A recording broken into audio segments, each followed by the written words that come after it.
Bom dia, boa tarde, boa noite. Não sei qual vai ser o horário que os senhores estarão me ouvindo, porém, recentemente surgiu uma dúvida entre os militares sobre a questão que foi colocada no artigo 20 da Lei 13.954 de 2019.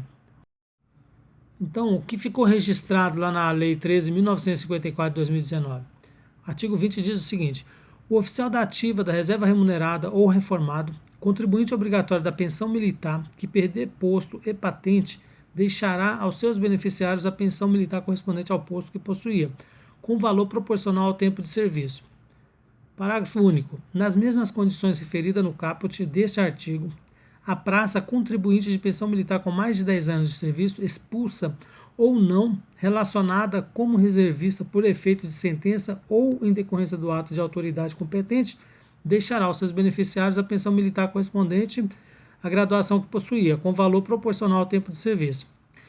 Vejam bem, se você não for militar ou ex-militar, não perca o seu tempo. Essa informação é para militar ou ex-militar. T4, agora para dezembro. Sou militar, fui expulso, fui demitido, exonerado. Tem direito à pensão militar os meus dependentes? Essa é a pergunta.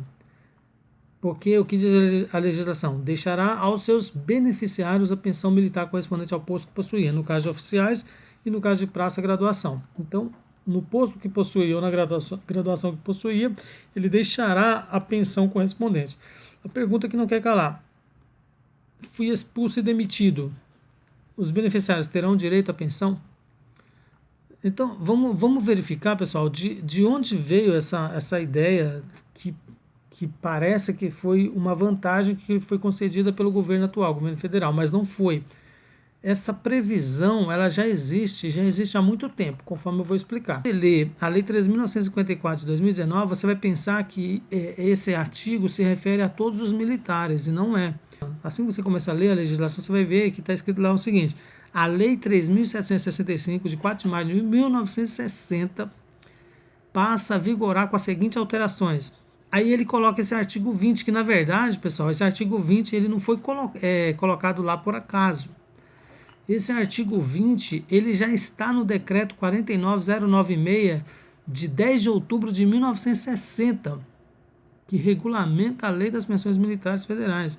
Então, quando você ouvir alguém dizendo que foi o governo federal que criou essa lei, que deu esse benefício, vantagem, não foi. Já está lá desde 1960 no regulamento da lei de pensões militares. O decreto 49096 de 1960 vai dizer no artigo 1º: a pensão militar de que trata esse regulamento é o benefício criado pela Lei 3.765 de 1960, em favor dos beneficiários dos contribuintes que ela especifica. Aí o artigo 5º vai, na verdade, dizer o que foi repetido no artigo 20 lá da Lei 13.954. O direito à pensão nasce com o óbito do contribuinte.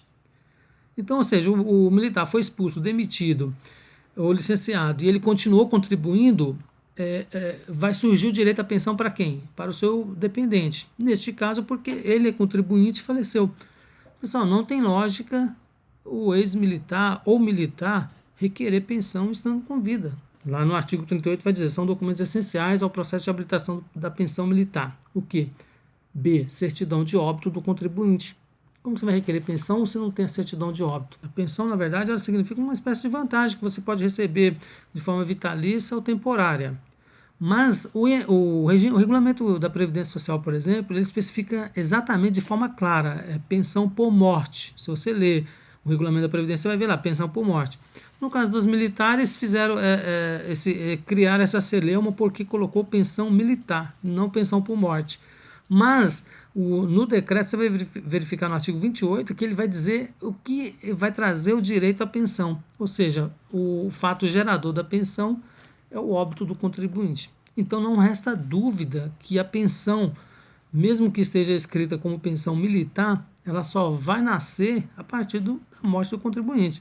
Não há lógica o militar expulso ou demitido querer requerer pensão porque foi colocado lá no artigo 20 da lei 3.954.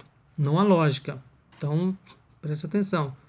Não se aventure no judiciário pedindo reconhecimento de um direito que você não tem, porque isso pode trazer consequências indesejáveis. Não tem nada novo, é de 1960, já está lá e faz tempo. O que você tem que entender? Dos contribuintes, o artigo 13 desse mesmo regulamento diz o seguinte: os oficiais demitidos a pedido, as praças licenciadas ou excluídas, que no caso vai constar as excluídas, demitidas e expulsas, poderão continuar como contribuinte da pensão militar, desde requeira e se obriguem ao pagamento da respectiva contribuição, a partir da data em que fores demitido, licenciado ou excluído. Ou seja, no regulamento de pensão dos militares, no caso federais, existe essa previsão que os militares que forem expulsos, no caso excluídos, licenciados, eles poderiam mesmo assim continuar facultativamente contribuindo com o sistema. Essa previsão ela não existe na lei estadual. Então, antes que você pergunte, mas então eu também vou fazer isso como militar estadual. Não, os militares estaduais não têm essa previsão. Os militares federais existe essa previsão. A lei que trata da pensão dos militares estaduais, nós estamos falando dos militares federais. Poderia, inclusive, surtir efeitos aos militares estaduais? Poderia, desde que legislação específica do ente federativo previsse ou prevesse isso no futuro, talvez também. Mas, por hora, não há essa previsão de que militares estaduais expulsos ou demitidos ou que perca a patente por meio do judiciário, não há previsão de que esses militares eles possam continuar facultativamente contribuindo para o sistema próprio de previdência social. Não há essa previsão. E a lei que mas e qual é a lei que regulamenta o sistema próprio de previdência social dos militares estaduais? No caso, em São Paulo, Lei 452 de 1974, e com as suas alterações posteriores.